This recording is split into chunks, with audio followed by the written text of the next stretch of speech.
খুব ইন্টারেস্টিং একটা জিনিস বলছেন অজিতদা, এই যে সলিল চৌধুরীর গান, নিধুবাবুর টপ্পা, এই জিনিসটা আজকে তো আপনি 25 বছর ধরে এটা তো একটা বলতে গেলে সাউথ কালচারের one of the posh locations, তার এরকম আর তো এই যে আপনি বললেন যে 75 বছর নেক্সট ইয়ারে, এবছর আপনার একটা রিহার্সাল করছেন, এই রিহার্সালের মধ্যে এমন কি কি জিনিস আনছেন এবারে, what are the unique selling point? মিল করে যেন চলা হয়, কারুর আনন্দ যেন কম না হয়, আমি একটু বেশি।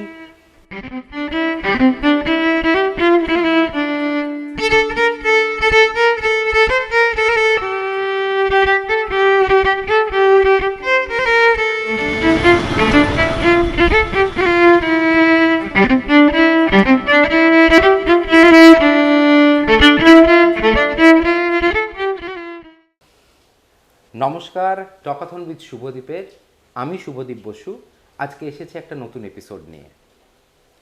আজকের এপিসোড করার ঠিক আগে যেটা হচ্ছে একটা খুব মজার জিনিস, আমার না খুব ছোটোবেলার একটা কথা মনে পড়ছে, আমার ঠাকুমার কথা মনে পড়ছে, আমার পিসির কথা মনে পড়ছে। এই ধরুন বিকেলের দিকটা 4টে 4:30 এরকম আমার ঠাকুমা চেয়ারে বসতেন এবং আমার পিসি মেঝেতে বসতেন, আর সেখানে আমার ঠাকুমা তার মাথায় একটা সবুজ রঙের তেল মাখিয়ে দিতেন।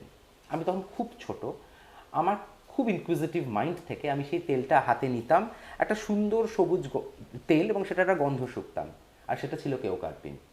আপনারা যারা আমার দর্শক, আপনারা সবাই রিলেট করতে পারবেন সেই কেওকার্পিনের সাথে আজও, কারণ কেওকার্পিন আজও আমাদের জীবনে কিন্তু সেই স্নিগ্ধ গন্ধ আর সেই সবুজ রঙটা নিয়ে উপস্থিত আছে। কেন এই কথাগুলো বলছি তার একটা খুব মজার কারণ আছে। আমার সাথে আজকে যে স্পেশাল মানুষটি, তিনি হচ্ছেন mister Ranjit Dey, joint managing director, Dey's medical.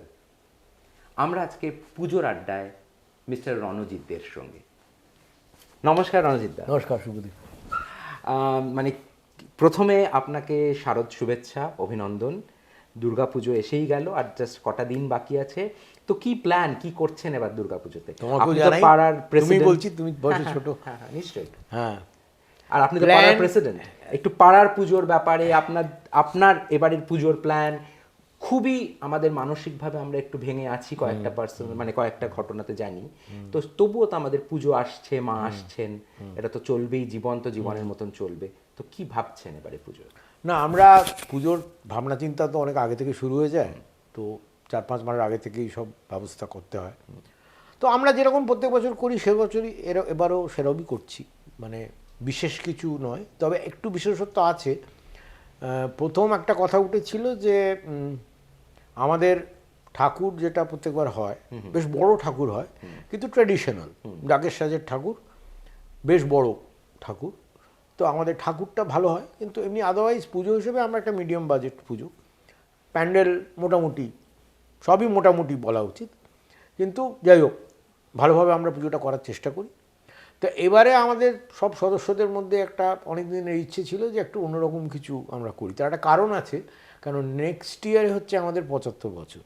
তো আমাদের এবারে প্রাক প্ল্যাটিনাম জুবলি বলতে, তার মধ্যে তো 25 বছর আপনি প্রেসিডেন্ট।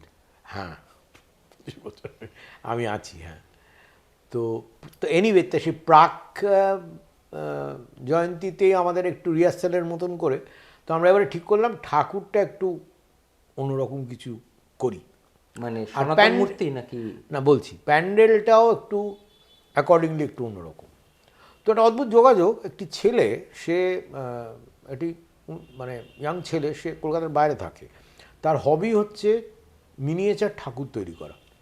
তো আমার আবার এই দুর্গার ব্যাপারে ঠাকুর বা আরও অন্য অনেক ঠাকুরের ব্যাপারে প্যাশন আছে, আমি নানা রকম মূর্তি কালেক্ট করি। তো সেই সূত্রে ছেলেটির সঙ্গে আলাপ হয়েছিল, তো সে এসেছিল, আমাকে একটা মূর্তি অর্ডার দিয়েছিলাম সেটা দিতে। তো তার সঙ্গে কথা বলতে বলতে সেটা ছবি দেখালো, সেটা আমার খুব সুটেবল লাগলো। তো সেইটা ভিত্তি করে আমরা এবছরের প্রতিমাটা করছেন আমাদের যিনি করেন তিনি, কিন্তু ওর সর্ট অফ আইডিয়া থেকে করা হচ্ছে। উনি কে, মানে ছেলেটির নাম সৌরভ পাল, দুর্গাপুরে থাকে। সে একটা ফুল স্কেল ইঞ্জিনিয়ার এবং সেটা ইঞ্জিনিয়ারিং কোম্পানিতে কাজও করে। এটা তার হবি। এখন কোনো মৃৎশিল্পী না, একদমই নয়, একদমই নয়। এবং সে প্রায় গ্রামের ছেলেই বলা যায়, মানে দুর্গাপুরের আউটস্কার্টে থাকে, এবং ওদের বাড়িতে পুজো টুজো হয়। তো ওর ছোটোবেলা থেকে এই শখ, এবং অত্যন্ত ভালো বানায়, মানে সে কীরকম ভালো এটা না দেখলে মানে বিশ্বাস করা যায় না, মানে মিনিয়েচার কিং বলা যায় প্রায়। তো যাই হোক, তো ওর ওই প্ল্যান অনুযায়ী করা হচ্ছে। যিনি আমাদের করছেন তিনি বহুকালের পুরনো মৃৎশিল্পী, একদম কুমোরটুলির লোক, কিন্তু থাকেন আমাদের পাড়ায়, তো উনি করছেন। তো অ্যাকর্ডিংলি যেহেতু ঠাকুরটা এবার অনেক ছোট হচ্ছে, কিন্তু অনেক অন্যরকম সুন্দর, অ্যাকচুয়াল পটের আঁকা বাহ, দিয়ে, মানে সেটা আঁকানো হয়েছে। তো তারপরে এটা থেকে এলো যে তাহলে প্যান্ডেলটা একটু সাধারণ না করে একটু ওই পুজোর, মানে পুজো মণ্ডপটা ওই আগেকার দিনের ঠাকুর দালানের মতন, এটা খুব নতুন কিছু নয়, অনেক জায়গাতেই হয়েছে। তো আমরা বোধহয় প্রথমবার এরকম করছি, আর ঠাকুর দালানের টাইপের করা হচ্ছে, তার মধ্যে ঠাকুর একচালাই, কিন্তু ওই আর কি। তো আমাদের পুজোটা বললাম যে খুব বড় নয়, আমরা একটা মাঝারি সাইজের পুজো, আমাদের চারপাশে অনেক বড় বড় পুজো হয়, কিন্তু লোকজন পাড়ার ভেতরে তাদেরই বেশি দেখা যায়, বাইরের দর্শনার্থী খুব যে বিরাট আসেন না। তো এবার আমরা আশা করছি যে যেহেতু আমাদের একটু অন্যরকম হচ্ছে, আশা করি আমরা, তো আমাদের যারা নতুন সদস্য মানে যারা একটু বয়স কম, আমরা একটু বেশিরভাগ মানে সদস্যরা আমরা একটু বয়স্ক লোক, তো এবারে 2-3 বছর থেকে অনেক ইয়াং ছেলেরা এসছেন, তারা খুব উৎসাহ নিয়ে করছেন, খুব ভালোভাবে করছেন। তো ওরা নানা রকম নতুন জিনিস করছে, আমি ডিটেলটা বলছি না, মানে আজকালকার দিনে সেটা তো এসে দেখতে হবে। পিআর, হ্যাঁ এসে দেখতে হবে। সেটা কোথায় এসে দেখতে হবে যদি একটু বলে দেন। হ্যাঁ, মানে আমাদের পাড়ায় কোথায়, হ্যাঁ, পাড়ার এটা পুজোটার নাম। আমাদের পুজোটার নাম হচ্ছে বালক সংঘ আদি, মানে আদিটা ব্র্যাকেটে। এটা অ্যাকচুয়ালি বালিগঞ্জ প্লেস ইস্ট বলে একটা রাস্তা আছে, যেটা একেবারে রেল লাইন ঘেঁষা, বন্ডেল রোড। হ্যাঁ, বন্ডেল রোড থেকে আপনি যদি বালিগঞ্জ প্লেস ইস্ট রাস্তাটায় ঢোকেন, এটা রেল লাইনের প্যারালাল, সেখানে একটু প্রায় অ্যাবাউট 300 মিটার গেলে ডেজ মেডিকেলের খুবই কাছে, খুবই কাছে, একদমই কাছে। মেডিকেলের ডেজ খুবই মেডিকেলের দরজাটা যত তো আপনারা যারা ডেজ মেডিকেল চেনেন, ডেজ মেডিকেলের ঠিক সামনে এসে আপনারা যদি আদিবালিগঞ্জ নয়, আদিবালিগঞ্জ একটা খুব বড় পুজো, এটা আমাদেরটা বালক সংঘ আদি। তো সেখানে এসে খুঁজলেই আপনারা পেয়ে যাবেন। হ্যাঁ, তো এই যে 25 বছর প্রেসিডেন্টশিপ এই পুজোটার সাথে, এবং এটা 75th ইয়ার, তো এর তো নিশ্চয়ই প্রচুর স্মৃতি আছে আপনার কাছে, তো এই পুজোটা নিয়ে একটু বলুন না। সে তো বটেই। তো আমি তো এই পাড়াতে কিন্তু একদম প্রথম থেকে নেই, আমরা থাকতাম আগে অন্য জায়গায়, এখানে এসেছি আমরা প্রায় 29 বছর, মানে আমি এসেছি 29 বছর, আমি এখানে বাড়ি করে এসেছিল। তো আমি যে বছর আসি তার 2 বছর বাদেই আমাদের যিনি পূর্বতন প্রেসিডেন্ট ছিলেন, উনি খুব বয়স্ক মানুষ এবং উনি আমার থেকে অনেক বড়, তা উনি অসুস্থও ছিলেন। তা উনি বললেন না, আমি তার এভাবে থাকতে চাই না, তা আগে নতুন কাউকে হতে হবে। তো প্রায় আমাকে, আমি সেই গল্পটা দীর্ঘ করছি না, মানে আমাকে জোরজার করে প্রেসিডেন্ট করে দেওয়া হলো, যদিও আমি পাড়ায় নতুন, আমার ঠিক 25 বছর আগে আপনার বয়স তখন অনেক কম ছিল। হ্যাঁ, যাই হোক, তো আমার যেহেতু দুর্গাপুজোর উপর একটা খুব প্যাশন আছে, তো আমি দায়িত্বটা নিলাম আর কি, এবং নিলাম মানে তারপরে এই 25 বছর ধরে তো আমার মনে হয় মোটামুটি আমার সাধ্যমতো ভালো মতোই করছি। আমার মানে যেটা বললাম, আমার পুজোর পাড়ার লোকেরা, সদস্যরা যারা কাজ করেন খুব ভালো, কোনো রকম ঝামেলা নেই, কিছু নেই, খুব সুন্দরভাবে সব কিছু স্মুথলি সোফার খুব ভালোভাবে হয়। এখানে ভোগ খাওয়াটা বা এইসব ব্যাপার। হ্যাঁ, ভোগটাতে খালি একটাই তফাৎ হচ্ছে, প্রথম যখন এসেছিলাম আমরা 3 বছর, প্রথম 3 বছর আমরা নিজেরা পাড়ার সদস্যরা, একটা মহিলাদের একটা ক্লাব আছে এখানে, তো তারা তখন অনেক অবশ্য কম বয়সী ছিলেন, তো তারা খুব উদ্যোগ নিয়ে একটা দারুণ প্রোগ্রাম করতেন। সেখানে সমস্ত বাচ্চা ছেলে মেয়ে থেকে আরম্ভ করে বড় ছেলেমেয়েরা গান নাচ মিলে একটা দারুণ প্রোগ্রাম হতো, এবং সেটা পরপর 3 বছর হয়েছে, এবং সাংঘাতিক ভালো, মানে স্টেজ খাটিয়ে আলো লাগিয়ে যেরকমভাবে হয়, এবং একদম প্যাকড হাউস হতো। আমার মনে আছে বাংলা গান এবং তার সঙ্গে নাচ, সবটাই কিন্তু ভেতরের লোকেরা করছে, কোনো বাইরে থেকে শিল্পীর। তো একবার হয়েছিল বাংলা গানের পরম্পরা, সেখানে কে কে ছিলেন? নিধুবাবুর টপ্পা থেকে সুবল চট্টোপাধ্যায়, আচ্ছা, আপনার তো পাড়ার লোকরা সবাই এরাই গাইছে, কিন্তু এই এরকম থিমটা এরকম। একবার হলো সলিল চৌধুরীর গান, বাহ, একবার বোধহয় দুর্গার ওপরই হলো। খুব ইন্টারেস্টিং একটা জিনিস বলছেন রঞ্জিত দা, এই যে সলিল চৌধুরীর গান, নিধুবাবুর টপ্পা, এই জিনিসটা আজকে তো আপনি 25 বছর ধরে এটা তো একটা বলতে গেলে সাউথ ক্যালকাটার one of the posh locations, তার পুজো। তো আপনার কি মনে হচ্ছে না এবারে বাঙালিদের পুজোটা আরো ডাইমেনশনটা ভীষণ পাল্টে গেছে, যেটা আপনি যে নিধুবাবুর টপ্পা বা সলিল চৌধুরী, যেটা আমরা আজকের দিনে দাঁড়িয়ে, রঞ্জিত সরি, সেটা হচ্ছে যে আজকের দিনে দাঁড়িয়ে আমার তো মনে হয় যে এই নামগুলোই হয়তো অনেকে জানে অ্যাকচুয়ালি, তাই মানে আমি সেটাই বলতে যাচ্ছিলাম। আমি বললাম প্রথম 3 বছর, তাহলে প্রশ্ন উঠবে তারপরে হলো না কেন? হলো না মানে নানা রকম কারণ, ঠিক আছে, যারা করতেন তাদের বয়স হয়ে গেল, নতুনরা এই ব্যাপারে ইন্টারেস্টেড নয়, তাদের বেশিরভাগ ইয়াং ছেলে মেয়ে কলকাতার বাইরে, ভেতরে থাকলেও খুব একটা ইন্টারেস্টেড নয়, পুরোনো দিনের ব্যাপার কিছু লোকের মধ্যে আছে, বেশিরভাগ লোকের মধ্যে খুব একটা ইন্টারেস্ট নেই। মডার্ন যুগেও অনেক ভালো জিনিস আছে, সেটাও কিন্তু উপস্থাপনা করার মতো কোনো এনথুজিয়াজম নেই। যে জন্য আমরা বলছিলাম আমরা সব বুড়োরাই বলবো, আমরা বুড়োরা মিলে করছি, ইদানিং কিছু ছেলে এসছে, কিন্তু কালচারাল সাইডটা খুবই খুবই পড়ে গেছে। এবং এটা আমার মনে হয় শুধু এখানে নয়, কয়েকটা পকেটে আছে, ওই পকেটগুলো ছাড়া বাকি নেই। বাকিটা যা স্টেজে হয়, ফাংশন হয়, ঠিক আছে। কলকাতার পুজো মানে সাধারণ মানুষের ইনভলভমেন্টেড আগে যেমন পাড়ায় পাড়ায় জলসা এসব ব্যাপারটা নেই প্রায়, মানে এটা কোনো দর্শক নেই আসলে, নেই মানে করার লোক নেই, সময়টা পাল্টে গেছে। হ্যাঁ, তো তার বদলে আলোর চাকচিক্য, প্যান্ডেলের চাকচিক্য, থিমের পুজো, লোক দর্শক টানার চেষ্টা, এইগুলো বেড়ে গেছে। তো সব ব্যাপারেই বেড়ে গেছে। তো ন্যাচারালি পুজোর ব্যাপারও, যদিও থিম পুজোটা একটা অন্য জিনিস খুব ভালো, যে একটা সাংঘাতিক ভালো ভ্যারাইটি অফ আর্ট, ক্রিয়েটিভিটি, সাংঘাতিক ক্রিয়েটিভিটি, এবং এটা একটা মানে সত্যি দর্শনীয় জিনিস। সেটা একটা কি বলবো, এটা একটা পাওনা আমাদের, যার জন্য আমরা হেরিটেজ অ্যাওয়ার্ড পেলাম, ইউনেস্কোর অ্যাওয়ার্ড পেলাম, সব পেলাম। কিন্তু ওই তার সঙ্গে এটাও দুঃখের যে ওই কালচারের একটা অংশ কিন্তু খুব ধীমে তালে হয়ে গেছে, মানে একদম অদৃশ্য হয়তো হয়নি। তো আমাদের পুজোরও একই ব্যাপার, ওইগুলো হয় না। ভোগ খাওয়া আগে হয়তো 3 দিন হতো, এখন হয়তো সেটা একদিন হয়। এর মধ্যে একটা অর্থনৈতিক অ্যাঙ্গেলও আছে। অষ্টমীর দিন তো হয়ই, নবমীর দিন এবারে যেমন হবে, তো মানে আমরা অ্যারেঞ্জ করেছি, কেন সবাই চাইছিলেন হোক, যাই হোক কিছু একটা, মানে সবাই মিলে একসঙ্গে বসে হয়ে করে খাওয়া, তো সেটা আমরা করছি। তো মাঝে মাঝে কেউ কেউ স্পন্সরও করেন, সেটাও একটা সুবিধে। বাট এর বেশি আর কিছু নয়, ওই একটু আলো টালো জ্বালিয়ে বিসর্জনের এরকম আর কি। তো এই যে আপনি বললেন যে 75 বছর নেক্সট ইয়ারে, এবছর আপনার একটা রিহার্সাল করছেন, একটু বলেন তো এই রিহার্সালের মধ্যে এমন কি কি জিনিস আনছেন এবারে, what are the unique selling points, মানে ইউএসপিস কি? একটা তো বললাম ঠাকুর একটু অন্যরকম করা হচ্ছে, প্যান্ডেল অন্যরকম করা হচ্ছে, খাওয়া দাওয়াটা একটু অন্যরকম চেষ্টা করা হচ্ছে। আমার মনে হয় যেটা অ্যাডভার্টাইজিং বলতে যাবে না, আমাদের ব্যানার ট্যানার দেওয়া, আগে হয়তো 5টা দেওয়া হতো, এখন হয়তো 15টা দেওয়া হচ্ছে। এই পাড়ার মোড়ে মোড়ে বাইরে আলো টালো একটু অন্যরকম দেওয়া হচ্ছে, মানে বাজেটটা মাথায় রাখতে হয়। তো সামান্য বাজেট বাড়ছে, কিন্তু খুব বড় কিছু আমাদের করার সামর্থ্য নেই। তারই মধ্যে যতটা নতুনত্ব আনা যায়, ঠিক আছে। এবার আমাদের পার্সোনাল, এই যেমন আপনি এলেন কথা বলতে, ঠিক আছে, এরকম একটু প্রেসে বা অন্য কোনো মিডিয়াতে প্রেস বা কেউ কভার করছে, আমার ইচ্ছে আছে, বলেছি। এখন কে আসবে না আসবে আমাদের তো ওরকম অত নাম করা কিছু নয়, এখন আশা করা যায়, দেখা যাক কি হয়। তো আপনার নামটা অ্যাটাচ থাকার জন্য কি এই পুজোটার কোনো অ্যাডভান্টেজ আছে? মানে আমি পার্সোনাল ক্যাপাসিটিতে ম্যানেজ করি, সেটা সেটা একটা হয়তো পয়েন্ট, যে এই ম্যানেজ করাটা আপনার পরিচিতি, আপনার কোম্পানির পরিচিতি, না সেটা তো আছে অ্যাকচুয়ালি। আমার পরিচিতিতে মানে লোকে, যেমন একটি ছেলের কথা বললাম, সে একটা এসে আমার পরিচিত, সে আমার অনুরোধেতে সে এটা এঁকে দিল। তারপরে অ্যাডভার্টাইজিং কিছু আমি তুলতে পারি আমার পরিচিত লোকের দিয়ে, কর্পোরেট সার্কেলের মধ্যে আছি। বাট এটা বিরাট কিছু না। আমার মনে হয় যেটা দরকার, সেটা একটু ঠান্ডা মাথার ম্যানেজমেন্ট, ভালো সেন্স আছে, এরকম কাউকে দরকার হয়।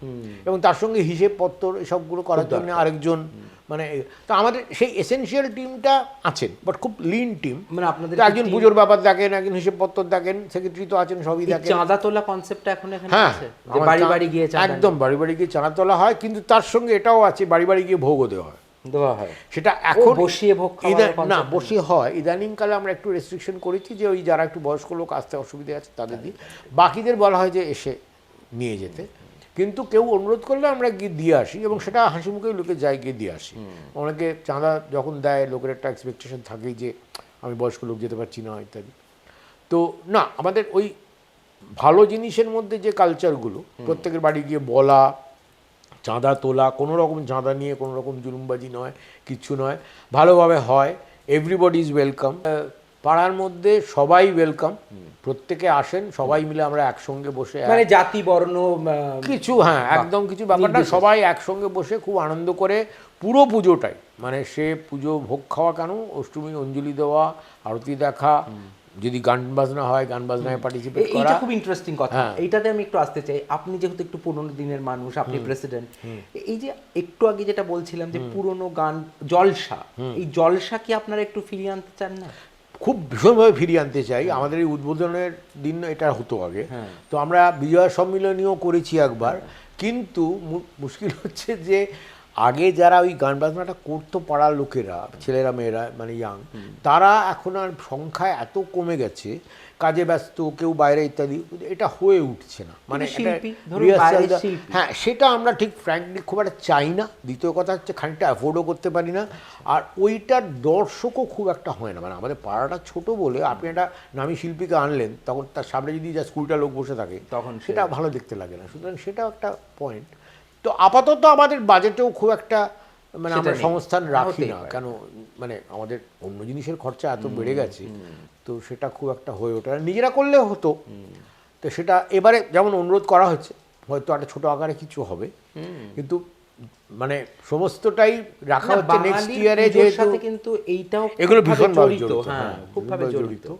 তো দেখা যাক পরের বছর, যেহেতু 75 বছর, আমরা চেষ্টা করব সব পুরনো জিনিসগুলোকে আলোচিত এই সেই বছরের জন্য। খুব মজার রঞ্জিত দা, যে আপনি যদি প্রবাসী যে বাঙালিরা ধরুন দিল্লিতে আছে, আমেরিকায় আছে, বম্বেতে আছে, তারা কিন্তু এই কালচারাল ইভেন্টস, কালচারাল প্রোগ্রাম বেশি করছে। বরং কলকাতার বাঙালি দিল্লি বম্বে খুব বেশি করে, এবং কিছুই না, আপনি একটা জায়গায় একটা গোষ্ঠী হিসেবে থাকলে তারা সারা বছর এগুলো করতে পারে না, সুতরাং তারা তখন মানে খুব বেশিরভাগ এটা করে। আমি নিজে এটা দিল্লি বম্বে সব জায়গায় দেখেছি। আমার মেয়ে বহুদিন আমেরিকায় ছিল, তো ওদের নিজেদের ওই লোকাল পুজো হতো, সেটাও খুব ভালো করে হতো, বিরাট খাওয়া দাওয়া। কিন্তু সেটা ছোট আকারে। এখানে নানা রকমের মানুষ, তো মানে মতেরও একটা মিল আছে, আপনি যা চান আমি চাই না, এরকম ব্যাপার থাকে। এ তো গেল আপনার পাড়ার পুজো। এবারে তো আমরা যেটা জানি রঞ্জিত দা, আপনি সাংঘাতিক দুর্গা ভক্ত। এবং আরেকটাও জিনিস যেটা বলছি, সেটা বোধহয় আপনি শুধু দুর্গা নন, আপনি বোধহয় শক্তি, নারী শক্তি বা শক্তি, মহামায়া যেটাকে বলা হয়, তার বোধহয় আপনি খুব ভক্ত, যার নিদর্শন কিন্তু আপনার পুরো এই ঘরটাতেই পাচ্ছি আমরা। ধরুন দুর্গার পেন্টিং, দুর্গার এত সুন্দর একটা মূর্তি, সরস্বতী, এবং আমি আপনাদের সবাইকেই দেখাবো ওনার ঘরটাকে একবার, আপনারা দেখতেই পাবেন। তো এই দুর্গার প্রতি ভালোবাসাটা কি আপনার ছোট থেকেই? হ্যাঁ, ছোট থেকে, মানে একদম আপনি কি আধ্যাত্মিক? না না, আমি সেটা বলবো না। ছোটবেলা মানে একদম ভীষণ ছোটবেলা, আমি ক্লাস 3-তে পড়ি। তো আমার মামার বাড়ি ভবানীপুরে, তো ওখানে একটা তখন ওই চড়ক মেলা হতো। তো সেই চড়ক মেলায় গিয়ে আমি একটা দুর্গা ঠাকুর কিনেছিলাম, কৃষ্ণনগরের তৈরি মাটির দুর্গা, আবদার করে। আমার একটা তখন ওই বাচ্চা বয়সের তুলনায় একটা ওটা খুব একটা ইউজুয়াল ভালো লাগার জিনিস নয়, কিন্তু লেগেছিল। এবং লেগেছিল মানে সে তাকে বাড়িতে আনা হলো, মাকে বলে তা কেনা হলো, তার বাড়িতে আনা হলো, এনে সে বছর পুজোর সময় তাকে পুরো মাত্রায় পুজো করা হলো, মানে আমি করলাম সেই পুরো একদম মানে খেলা পুজোই, কিন্তু ওই আরতি করে ঘন্টা টেনে যেরকম করে মানে কোথাও একটা আধ্যাত্মিকতা হ্যাঁ না ছিল। এবার তারপরে আমার ছোট ভাই আর আমি, তখন আমার তো বললাম আমি বোধহয় 8 বছর 7 বছর, ও বোধহয় 5 বছর, আমরা বাড়িতে ওই ছোট ছোট পেতলের মূর্তি সব নিয়ে মানে পুজো একটা খেলা ছিল। ও বাবা! হ্যাঁ, এটা ছিল, এবং এটা মুখ্যত আমার ছিল, ওরও ছিল। যেমন একটা বলি, আমি জন্মাষ্টমীতে, জন্মাষ্টমীর সময় ঘরের মধ্যে সে কুমোরটুলি থেকে অন্তত খুব কম করে হলো 20টা পুতুল কেনা হলো, জন্মাষ্টমীর পুতুল পাওয়া যেত, সেসব সাজানো হলো মাটির কাদা দিয়ে। না, জন্মাষ্টমী মানে যেটাতে ওই কৃষ্ণর জন্মের গল্পটা, সেই যমুনা নদী মাটি দিয়ে করে, তার মধ্যে সে জল যাচ্ছে, তার মধ্যে সেই আমাদের কৃষ্ণকে মাথায় নিয়ে বাসুদেব যাচ্ছেন, নানা রকম মূর্তি সাজিয়ে, সে আলো টালো দিয়ে, বাসুকি এসে গেল, না সবই মানে ওগুলো সব মূর্তি পাওয়া যেত। আমি আর আমার ছোটো ভাই সব আমরা করেছি। তারপরে সে আমাদের বিরাট বাড়ি ছিল, বাগানে গাছটা ছিল, বাগানের ফুল দিয়ে মালা গেঁথে ঠাকুরকে পড়ানো হচ্ছে। সরস্বতী পুজোর সময় একটা ভীষণ উত্তেজনা, বাড়িতে সরস্বতী পুজো হতো, আমাদের বাড়িতে খুব বড় করে অন্নপূর্ণা পুজো হতো। সেটা একটা বিরাট ব্যাপার। এখন আর হয় না? না, হতো মানে কি, সে ভয়ঙ্কর ব্যাপার হতো। তখনকার দিনে 800 লোক খেত, এবং রাত্রিবেলা চারদিক খোলা যাত্রা হতো, মানে ওই সেটা টিপিক্যাল বনেদি বাঙালি। হ্যাঁ, তো আপনি বলতে পারেন ওটা মানে শুরু একটা হয়তো ভেতরে ওখান থেকে। তারপরে কিন্তু যখন স্কুলে উঁচু ক্লাসে গেলাম, তারপর কলেজ ছেড়ে আস্তে আস্তে retire। হ্যাঁ মানে তারপরে জীবনটা কিন্তু একদম পাল্টে গেল। তখন আর ওইসব শখ টক কিছু ছিল না, মানে আমি একদম একটা সাধারণ ছেলে যেরকম হয় সেরকম হয়ে গেলাম, ঠিক আছে। এবং অন্য জিনিসের দিকে ইন্টারেস্ট চলে গেল, খেলাধুলো, বই, যা হয়। পড়াশুনো, এটা কলেজ ইত্যাদি। তারপরে তো কাজে ঢোকা, তা বিয়ে হলো, তা ছেলে মেয়ে হলো, যেরকম চলে। বাট তারপরে 40-এর পরে যখন আমি এই বাড়িটা করে এলাম, তখন আমার বয়স 40। তখন থেকে এটা আবার বাড়তে শুরু করলো মানে আমার একটা হ্যান্ডিক্রাফটের ওপর খুব টান ছিল শুরু। আচ্ছা, তো ওই মেলায় ঘোরা, এখান থেকে আস্তে আস্তে আস্তে আস্তে আস্তে কিন্তু যে হ্যান্ডিক্রাফটের মধ্যে দুর্গা বা দুর্গার প্রতিচ্ছবি না, পেয়েছেন। দুর্গাটা প্রথমে ছিল, ওই দুর্গার ব্যাপারটা প্রথমে ছিল, কিন্তু পরে সেটা মানে এখন এটা কিন্তু অন্য মূর্তি তো আছে। কিন্তু দুর্গার তবে প্রতি আপনি একটা ঠিক ভালোবাসা বললেন, বা- শক্তির রূপের মধ্যেই দুর্গা, কালী, জগদ্ধাত্রী, অন্নপূর্ণা, সরস্বতী, ওই তো নারী মানে শক্তি যেটা। হ্যাঁ, তার মানে আমার এখানে তো সে শিব ঠাকুরও আছেন, কৃষ্ণও আছেন, সবই আছে। মানে সেগুলো কিন্তু মোর শিল্প রূপ হিসেবে কেনা। দেন পুজো। আমার কিন্তু বাড়িতে কোনো পুজোর ব্যাপার নেই। আচ্ছা আচ্ছা। ইনফ্যাক্ট এটা একটা আশ্চর্যের ব্যাপার, আমাদের বাড়িতে দুর্গা পুজোর একটা বাধা আছে। আমি এটা নিয়ে ডিটেলে যাচ্ছি না। সেই জন্য পুজো আমরা করি যেটা মানে নিজেরা আপনি চাইলেও বাড়িতে দুর্গা পুজো না, করতে পারবেন। মানে বারণ আছে। কিন্তু আমরা নিজেরা করি, মানে প্রত্যেকটা পুজোর দিন ঠাকুর সাজিয়ে টাজিয়ে আমরা পুজো টুজো করি। তো সেটা একটা ছোট সাইড, আমি বলবো সেটা খুব, মানে এর মধ্যে কোনো বিরাট আধ্যাত্মিকতা বা কোনো একটা নিয়ম আর নিষ্ঠার কোনো ব্যাপার নেই। মন থেকে যা ইচ্ছা করে তাই করি। কিন্তু এই জিনিস কেনাটা আপনা থেকে আসে। আমি কিছু সবসময় ভেবেও কিনি না, মানে ওনারা এসে যান, এরকম অনেক ঘটনা আছে। আচ্ছা, ইনফ্যাক্ট আমি একটা ফুল স্কেল ডকুমেন্টারি ফিল্ম বানিয়েছি এটা নিয়ে, সেটা আপনি কি ইউটিউবে পাওয়া যাবে? ইউটিউবে পাওয়া যাবে। কি নাম সে এটার? অন্তর্বাসিনী দুর্গা। তো দেখতে পারেন অন্তর। এটা ইনফ্যাক্ট এবছরই আমি করেছি এবং এটা মহালয়ার দিন থেকে আপলোড করা আরম্ভ হয়েছে, বাট পুজোর আগেই হয়ে যাবে পুরোটা। এটা দেখতে পারেন। আচ্ছা, এতে পুরো এই গল্পটা বলা আছে। অন্তর্বাসিনী দুর্গা, এই অন্তর্বাসিনী মানে কি? যেটা কি আপনার অন্তরের? অ্যাবসলিউটলি। আচ্ছা, মানে আমি এটা তাই নিজে মনে করি। মানে হঠাৎ দুর্গা তো অনেকেই অনেকভাবে পুজো করেন, তো আমার মনের মধ্যে এখন উনি বসে আছেন, এটা আমি নিজে মনে করি। তাই জন্যেই আমি এই ছুটে বেড়াই, যাচ্ছি কিনতে। এই পাওয়ারটা ফিল করেছেন কখনো? খুব স্ট্রংলি, বাট এটা নিয়ে ডিটেলে কথা বলা যাবে না, কারণ হ্যাঁ, কথা বুঝতে হচ্ছে পেরেছি। এগুলো ঠিক এক্সপ্রেস করার জিনিস, এক্সপ্রেস করার যায় উপলব্ধি না। করার হ্যাঁ, জিনিস। হ্যাঁ। তো আমি স্ট্রংলি, তাই ভেরি স্ট্রংলি, এবং এটা যত দিন বাহ। যাচ্ছে এটা বাড়ছে। এবং আমি আমার ফিল্মের মধ্যে ওই কথাটা বলেছি, এই যে বাড়ছে ব্যাপারটা এখানে বাড়ছে মানে আমি বলছি এই সেন্সে, মানে আমি কনভিকশনটা বাড়ছে।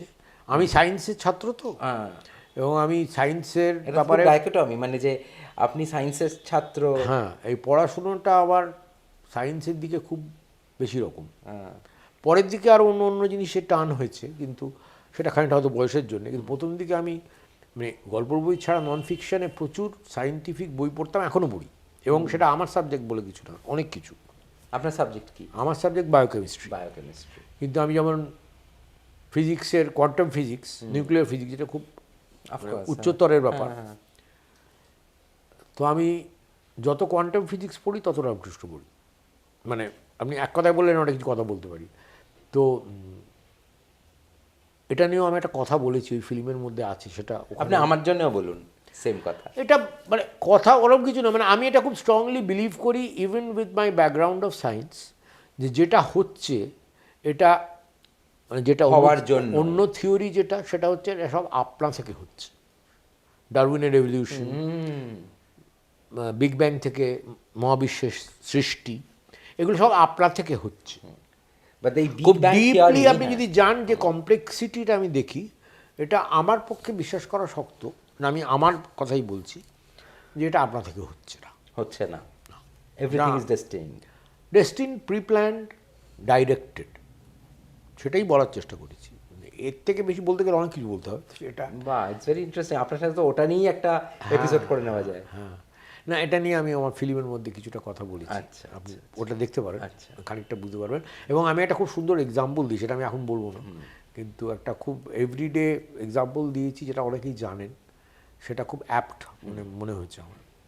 তো আচ্ছা রঞ্জিতা, একটা জিনিস মিস করেন, পুজোর গান একটা সময় ছিল যে হেমন্ত মুখোপাধ্যায়, আশা ভোসলে, লতা মঙ্গেশকর, কিশোর আমরা তো কুমার। খুবই মিস করি, কারণ আমরাই অ্যাকচুয়ালি ওই জমানাটা ভালো দেখেছি। হ্যাঁ। তোমরা অতটা দেখোনি, হ্যাঁ। খানিকটা দেখেছো হয়তো। আমরা তো ছোটোবেলায় ভয়ঙ্করভাবে দেখেছি, তো সেটা তো ন্যাচারালি ভীষণভাবে মিস করি। তবে এখন আমি বললাম যে ইউটিউব এসে গেছে, তো এখন আপনি গান শুনতে চাইলে ওই গানটাই আমি যে শুনতে বলছি যে পারেন। না, পুজোর গান ওই যে একটা, পুজোর হ্যাঁ। গান মানে ওই যা বাজলো বাজলো, বা নতুন করে তো তৈরি হচ্ছে না। তাই। এবার আপনি বা যদি- হলেও সেটার খোঁজ পাচ্ছি না, না। এটা আমি জিজ্ঞেস করেছিলাম, আমার পরিচিত দু একজন আছেন শিল্পী বা হ্যাঁ। প্রডিউসার, বা ওরা বলছে যে বাজারটা নেই, তো বাজারটা নেই। কেন আমি যে ওটা দেবো, আমি যে টাকাটা নেবো, ওটা তো ইউটিউবে দুদিন উঠে যাবে, সব লোক দেখবে ফ্রি। তো না, সেটা আমি তো টাকাটা পাচ্ছি না। কিন্তু কিছু লোক করছে, একদম জিরো নয়। হ্যাঁ। এখন আমি ঠিক খবর রাখি না এটা, মানে আগেকার মতো ওরকম না, যেহেতু কিছু আপনার নয়। সেটা পুজোর আড্ডা, তা আমি পুজোর সেটা জিজ্ঞেস পত্রিকা করলাম। হ্যাঁ। এখনো বেরোয়, এটা একটা তফাৎ আছে। পুজোর বই আমরা, এটা মনে আছে, পুজোর বই আমাদের কেনা হতো এবং আমাদের পরিচিত লোকেদের আমার গিফট করতেন আমাদের জ্যাঠামশাই। সেই ট্র্যাডিশনটা আমরা এখনো মেনটেন করি। এখনো আছে, এটা আছে। তো আছে, কিন্তু সেটা যে খুব সবাই চাইছে তা নয়, এটা হচ্ছে তফাৎ। আর বা ওটা মানটা হয়তো লোকে কোথাও অধীর একটু আগ্রহে পড়ে। অপেক্ষা করতে, আমি ঠিক সেটা জানি নেই। না, মানটার কথা হ্যাঁ। বলতে পারছি না, কিন্তু ঠিক মানও চেঞ্জ হয়েছে, লোকের টেস্টও বলে। টেস্টও বদলে গেছে, সময়টা একটা বিরাট factor। কিন্তু এটা অদ্ভুত, একটা এক অদ্ভুত ব্যাপার আছে এর মধ্যে। এটা আপনি বইমেলায় গেলে দেখতে পাবেন। ওরই মধ্যে কিছু পত্রিকা অসম্ভব ভালো, মানে আমি জানি না সেটা আমার বয়স থেকে বা আমার ব্যাকগ্রাউন্ড থেকে, আমার অসম্ভব ভালো সেরকম পত্রিকা আগে হতো না। সেটাও হচ্ছে, সেটাও বিক্রি হচ্ছে, আবার পুরনোগুলো পড়ে যাচ্ছে বা তার মান পড়ে যাচ্ছে। তো আমার নাম বলছি না আমি, কিন্তু এরকম দু তিনটে পত্রিকা আমি নিজেই কিনেছি, যেটা আগে ছিল রিভাইভ করে অন্যরকম চেহারা হয়েছে, তার কন্টেন্ট পাল্টে গেছে, খুব ইন্টারেস্টিং এবং খুব ভালো ভ্যারাইটি। এগুলো বুক ফেয়ারও আপনি গিয়ে অনেক রকম এরকম নতুন ম্যাগাজিন ট্যাগাজিন দেখতে পাবেন।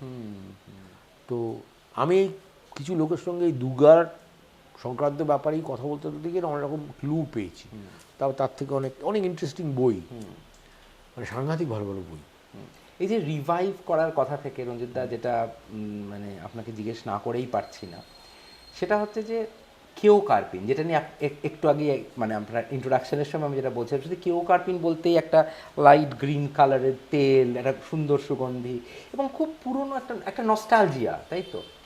এবার এইটাকেও তো আপনারা রিভাইভ করলেন, কাঁচের বোতলটা চলে গেল, সেখানে এলো প্লাস্টিক, কিন্তু সেটাও আমি শুনেছি আপনারা নাকি ওই গো থ্রু প্লাস্টিকটাকেই কন্টিনিউ করেছেন, মানে কাভার্ড প্লাস্টিকটা না করে, because of the old feel, এরকম কোনো ব্যাপার আছে? মানে না, মানে ট্রান্সপারেন্ট। হ্যাঁ, আই মিন দ্যাট ট্রান্সপারেন্ট, তো ওটাকে না, রেখেছেন। ওটা মানে কাঁচের বোতলটা এখন আর চলবে না। মানে এটা শুনুন, কাঁচের বোতলগুলো বলছি না, মানে আপনার এই ইন্ডাস্ট্রি থাকতে গেলে এফএমসিজিতে আপনাকে এখন যুগের সঙ্গে তাল মিলিয়ে, কনজিউমারের সঙ্গে, তার টেস্টের সঙ্গে তাল মিলিয়ে করতে হবে। এখন বাকি পাঁচজন কম্পিটিটর আপনারা যদি করে এবং সেটা যদি লোকে পছন্দ হয়, তাহলে আপনাকেও করতে হবে।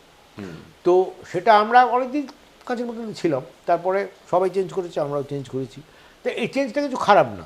যেমন ধরুন, এটা ভাঙে না, হাত থেকে পড়ে গেলে ভাঙবে না, দেখতে ভালো, ট্রান্সপারেন্ট, আপনি কোনো ভেতরে কি আছে বুঝতে পারছেন না এমন নয়। কিছু খুব সুন্দর শেপ করা যায়, যেটা কাঁচের বোতলে লিমিটেড কিন্তু কাঁচের চয়েস বোতলটা ছিল। একটা unique shape হ্যাঁ, ছিল। একটা, হ্যাঁ, হয়তো একটা অ্যারিস্টোক্রেসি ছিল, কিন্তু সেটা বেশি লোক ভ্যালু করে না। ঠিক আছে, তো আমরা রিভাইভ তো করেইছি, তো আমরা অ্যাডভার্টাইজিং পাল্টেছি, মেসেজ পাল্টেছি, মানে সব রকমভাবেই তার গেট আপ পাল্টেছি, খালি ভেতরে তেলটা পাল্টায়নি, কিন্তু তার মেসেজটা আজকের দিনের ছেলেমেয়েদের পছন্দ হবে সেইভাবে পুট করা হচ্ছে। এইখানে আমার একটা প্রশ্ন আছে, এখন তো আমাদের বোধহয় হাতে গোনা কয়েকজন ইন্ডাস্ট্রিয়ালিস্ট, বাঙালি ইন্ডাস্ট্রিয়ালিস্ট আছেন পশ্চিমবঙ্গে, যার মধ্যে একটা তো অবশ্যই আপনারা, ডেজ মেডিকেল, এত বড়, আপনারা তো একটা ফার্মাসিউটিক্যাল কোম্পানি, প্লাস আপনাদের আরেকটা লাইন অফ বিজনেস যেটা কেও কার্পিন, এত পপুলার, যেটা সবাই রিলেট করতে পারে। কিন্তু এই মুহূর্তে রণজিৎদা, কেও কার্পিন ঠিক কোথায় দাঁড়িয়ে আছে, যখন অন্য ব্র্যান্ডসগুলো এসে গেছে, এত বাইরের বিদেশি ব্র্যান্ডস এসে গেছে, তেল মাখা কনসেপ্টটা চলে যাচ্ছে, তেল মাখা কনসেপ্টটা চলে যাচ্ছে, সেই জায়গায় দাঁড়িয়ে আজকে কেও কার্পিন কোথায় আছে? এত বড় একটা নাম, এত বড় একটা না, এখানে দুটো কথা বলার আছে। একটা কথা হচ্ছে যে তেল মাখা কমে গেছে ঠিকই, কিন্তু সেটা খানিকটা শহুরে কথা, গ্রামের দিকে কিন্তু অতটা নয়। ওকে, বা সেমি টাউন যেটা বলা যায়, কমে গেছে নো ডাউট, মানে কমে গেছে, মানে ধরুন আগে আপনি 7 দিন মাখতেন, এখন আপনি 5 দিন মাখেন বা 3 দিন মাখেন, ঠিক আছে? কিন্তু মাখেন।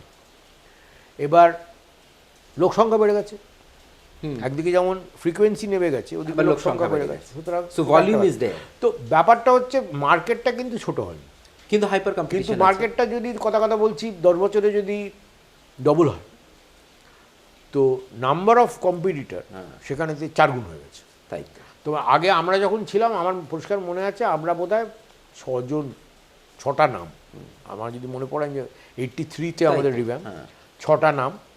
এখন সেটা গড়গড় করে বললে আমি 26টা বলতে পারবো, মানে হয়তো আছে 46টা। বাহ, এবার আমি ভারতবর্ষের অনেক জায়গায় কী কী আছে জানিও না, কারণ হ্যাঁ, লোকাল নিশ্চয়ই, ব্র্যান্ড আছে, নিশ্চয়ই। বাট বড় ব্র্যান্ড 10-12টা, মাঝারি ব্র্যান্ড আরও অনেকগুলো মিলে 26টা ব্র্যান্ড সঙ্গে আমি যুদ্ধ করছি। তো অত তো পপুলেশন বাড়িনি, প্লাস ফ্রিকোয়েন্সি অফ ইউজ কমেছে, সব মিলে প্রচণ্ড কম্পিটিশন। তার মধ্যে আপনাকে খাড়া থাকতে হবে, সে তার জন্য যা করতে হবে করতে হবে। আচ্ছা রণজিৎ দা, একটা কথা তো কিন্তু জিজ্ঞেস না ইউজ করে পারছি কমে না, যায়নি। যে কেউ কার্পিন মাখলে কি চুল লম্বা হয়ে যায়? না, আমরা এরকম ক্লেম কোনোদিন করি না। লম্বা বা হয়েও যায় না, বেশি ঘন হয়ে চুল যায়। পড়ে যায়, মানে পড়া আটকায় খানিকটা বলতে পারা যায়, মানে সেটা অন্য কোনো কারণ নয়। আপনি তেল মাখলে একটা লুব্রিকেটেড থাকে, তার ফলে আপনার যে কারণে চুল পড়ে, সেটা নোংরা থাকলে এ থাকে, অন্য রকম ইনফেকশন হয়, সেগুলো হয় না। কিন্তু আমাদেরটাই হয়, অন্যদের হয়, এই কথা আমি বলছি না। চুল পড়ে, মানে চুলটা ভালো অবস্থায় থাকে, চকচকে সুন্দর দেখতে থাকে, এটাই একমাত্র কথা। বাকি কথা আমরা বলিও না, আর বাকি কথা বললে সেটা সত্যি কথাও না, মানে মানে ওগুলো কোনোটাই লম্বা হয়ে যাওয়া বা চকচকে হয়ে যাওয়া বা কি, এগুলো মানে এগুলো ইনফ্যাক্ট বললে এখন আইনত আপনাকে কেউ চেপে ধরতে পারে। হ্যাঁ, ম্যাজিক রেমেডিজ অ্যাক্ট এটা ধরতে পারে। সেটাই।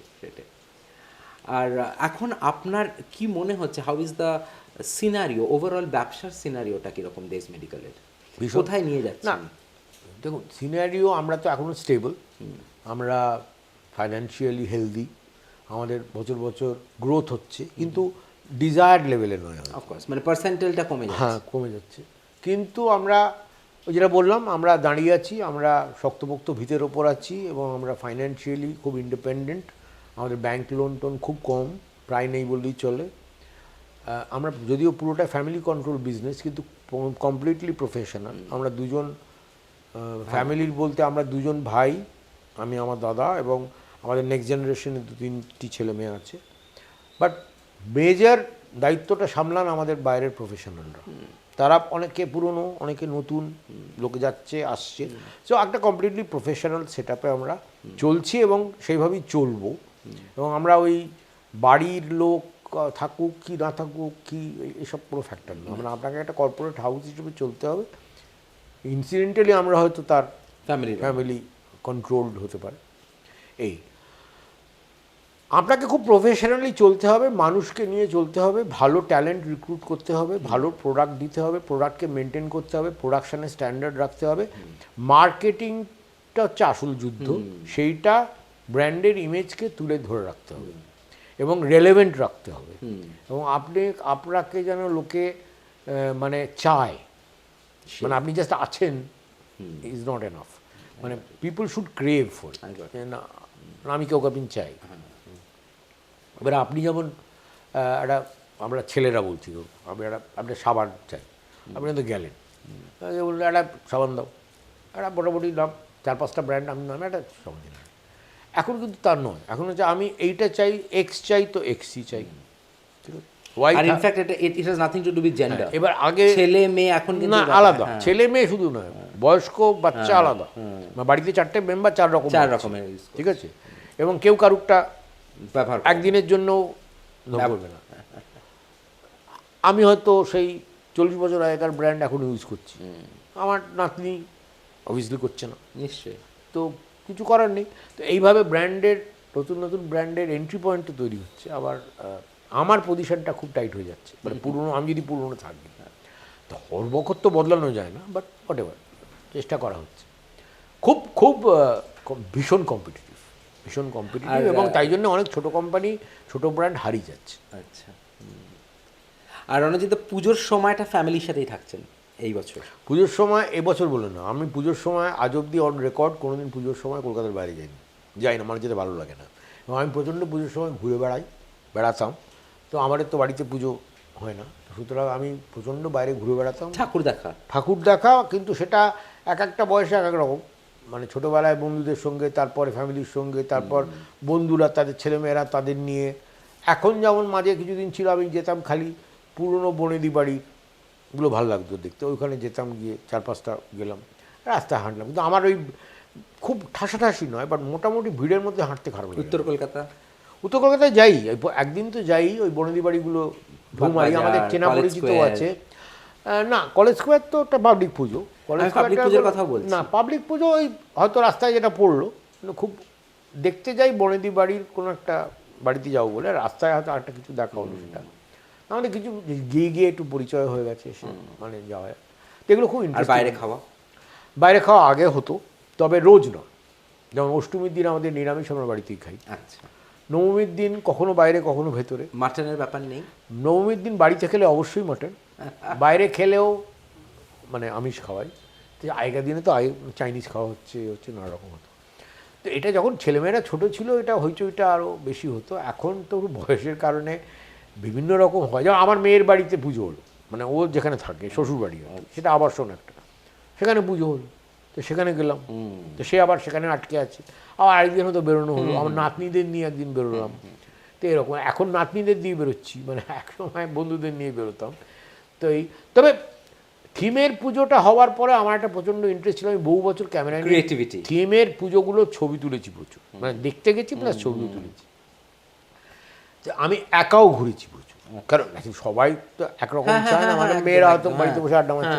তো আমাদের একটা সন্ধ্যেবেলা 4-5 জন বন্ধু মিলে একটা কারুর বাড়িতে বসে, মানে একটু ওই লোকাল দু একটা ঠাকুর দেখে সন্ধ্যাবেলা বসে আড্ডা হলো, একটু হয়তো তার মধ্যে একটু গান টানো শোনা হলো, তারপরে বাচ্চারা নিজের মধ্যে একটু খেলাধুলো করলো, তারপরে একদিন করে রান্না করলো, বাকিরা হয়তো সবাই শেয়ার করে খাওয়া হলো, এরকম আর কি। মানে এগুলো আমরা কিছু বাদ দিইনি, সবই করেছি। কিন্তু এটা আজকের দিনে হচ্ছে কিনা আমি জানি না, নিশ্চয়ই হচ্ছে, কিছু কিছু ইয়াং ছেলেমেয়েরা করছে বটেই, তবে ধরনটা বদলে গেছে। এবং ওই কেউ বাড়িতে যাদের পুজো হচ্ছে তারা বাড়িতে আটকা আছে, কেউ হয়তো পাড়ার পুজোয় আটকে আছে, কেউ হয়তো ঘুরে ঘুরে বেড়াচ্ছে গানের বাজনা, কেউ হয়তো শিল্পী হিসেবে গান গেয়ে বেড়াচ্ছে, কেউ এরকম নানা রকম। তো ভেরি ইন্টারেস্টিং। মানে আমার মামার বাড়ি ভবানীপুরে, তো সেখানে একটা পার্ক আছে, তো সেই পার্কের পুজোটার সঙ্গে আবার ছোটোবেলাতে খুব জড়িত। তো ওখানে একদিন রাত্রিবেলা আমরা আরতি দেখতে যাই, আরতিটা খুব স্পেশাল, তো ওটা একদিন যাই। তো গত বছরে যেতে পারলাম না বোধহয়। তো আমি বুঝলাম যে এই বোধহয় একটা লিস্ট থেকে বাদ গেল, কিন্তু এটা ইচ্ছাকৃত নয়, কিন্তু হয়ে উঠছে না, শরীর চলছে না। খুব আত্মিকভাবে জড়িত দুর্গাপুজোর সাথে আমাদের, না? মানে এটা বহুদিন, এটা ভালোবাসারও ব্যাপার। হ্যাঁ, মানে এখন যেটা সেটা একটু অন্যরকম ব্যাপার, কিন্তু আমি এমনি পুজোর সময় হই হই করার ব্যাপারটা বরাবরই ছিল। হই হই শুধু নয়, মানে আমি সেই কুমোরটুলিতে ঠাকুর যখন তৈরি হয় সে ক্যামেরা নিয়ে গেলাম, মানে ওটা টানটা ছিলই, মানে ওটা সাবকনসিয়াসে থাকে, ওটা বেরিয়ে আসে কখনো বাইরে। এখন সেটা হয়তো একটু বাইরে প্রকাশ্যে চলে এসেছে অনেকটা, কিন্তু খুব ইন্টারেস্টিং। মানে এটা আমি প্রচুর বই টই সব জোগাড় করে রাখি, সেগুলো সব পড়ি, মানে পুজো সংক্রান্ত ইনফরমেশন। হ্যাঁ, মানে এগুলো আমরা না অনেক জিনিস, সত্যি কথা বলছি, আমি বললাম কতগুলো বলা ঠিক করে জানি না, মানে আমরা অনেকদিন জানি না। মানে আমি একটা ছোট্ট বলছি, মানে একটু অত সময় বেশি নিচ্ছি। মানে এক বছর আমি একা বাড়িতে, আমার স্ত্রী তখন আমেরিকায় গেছেন আমার মেয়ের কাছে। হঠাৎ কি, মানে একা মানুষ কী করতে পারে, তো আমি তো বই পড়তে ভালোবাসি, বই পড়ি। হঠাৎ আমার মনে হলো যে বইটা না ভীষণ স্টেল হয়ে গেছে, যেটা বলছিলে যে মানে কন্টেন্ট আর সেরম নেই। ইনফ্যাক্ট ফেলুদা সত্যজিৎ বাবুর ইরা তখন শেষ হয়ে গেছে, অনেক কাল আগে শেষ হয়ে গেছে। তা আমার এই গল্প পড়তে ভালো লাগে না, পড়লে যেন মনে হয় নন ফিকশন। আমি এখন স্ট্রিক্টলি নন ফিকশন পড়ি, একদম ফিকশন পড়ি না। তার কারণ হচ্ছে আমার সব কিরকম একঘেয়ে মনে হয়, মানে আমি এটা জানি এরকম একটা মনে হয়। যাই হোক, তো নন ফিকশানে তো অনেক রকম কিছু পড়ি। তো সেবারে পত্রিকাটা বাড়িতে বরাবর আসতো, তো পত্রিকাটা না, মানে এবারে একটাও পত্রিকা কিনবো না, মানে আমি চাই না, কিন্তু তার বদলে কিছু পড়তে চাই। তো আমি খুঁজছি, কিন্তু কেউ কিছু বলছে না। তো আমি প্রেসিডেন্সি কলেজের ছাত্র, তো আমাদের কলেজে একটা কী ছিল অনুষ্ঠান, সেটা দেখতে গেছিলাম। তো ইচ্ছে করে 1 ঘন্টা আগে গিয়ে পুরো ওই বই পড়াটা কলেজ স্ট্রিট ম্যাগাজিন খুঁজে বেড়ালাম। আমি যতবার জিজ্ঞেস করছি যে পুজোর বই আছে, সে পুজো প্রণালীর বই বার করছে, মানে বুঝতেই পারছে না। একজন আমাকে বলবে আপনি কী চাইছেন তাই আপনি বলতে পারছেন না, কি পুজো মানে কী চাইছেন। হ্যাঁ, আমি সত্যি কথা বলতে কিনা আমি নিজেই জানি না। বুঝতে পেরেছি। আমি ওই দেশ পত্রিকা চাই না বা একটা স্ট্যান্ডার্ড পত্রিকা চাই না, কিন্তু কি চাই আমি সত্যি জানি না। এনিওয়ে, করতে করতে হঠাৎ একজন ভদ্রলোক বলে, আপনি ওরকম করে হবে না, আপনি চলে যান, একটা বড় বইয়ের দোকান সামনে ছিল, ওখানে যান, ও অনেক রকম বই রাখে, আপনি গিয়ে বলুন এই পুজো সংক্রান্ত একটা বই, এরকম একটা বলুন, উনি অনেকগুলো চয়েস দিতে পারেন। ঠিক গেছি, এটা ইয়াং ছেলে একদম,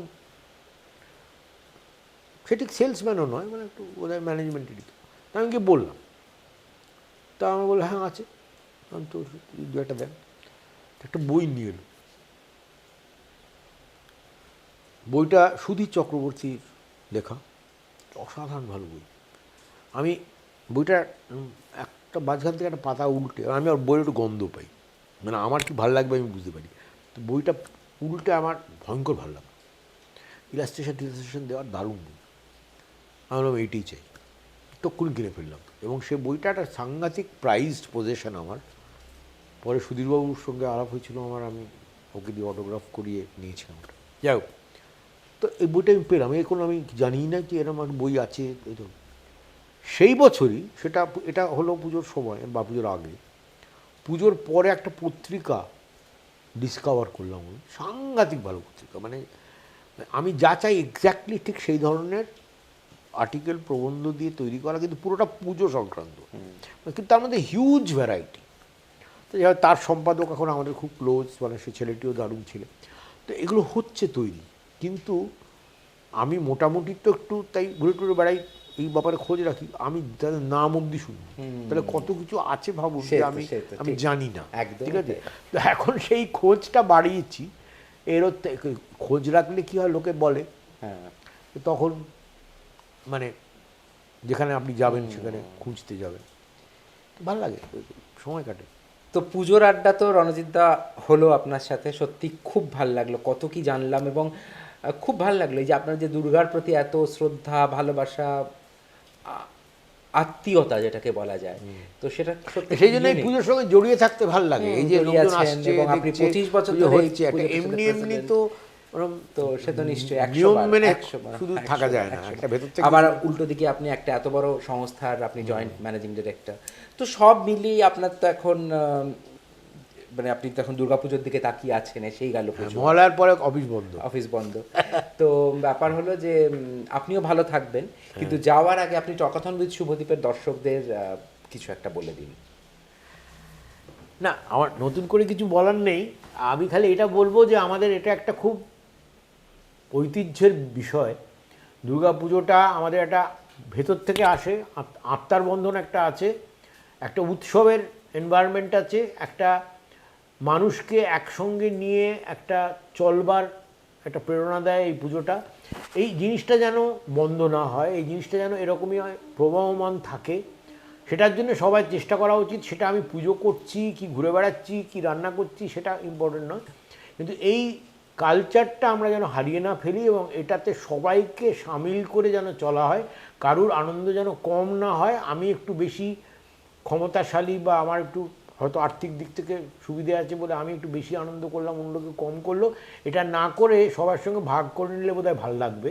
অন্তত আমি এটাই বিশ্বাস করি, এবং যতটা সম্ভব সেইভাবে পুজোটা যদি করা যায়, সব রকম জাঁকজমক জৌলুস সব থাক, কিন্তু মানুষের সঙ্গে রিলেশনটা মেনটেন করে সবাইকে আনন্দ দিয়ে যেন করা হয়, এইটুকুন আমার প্রার্থনা আমার কাছে।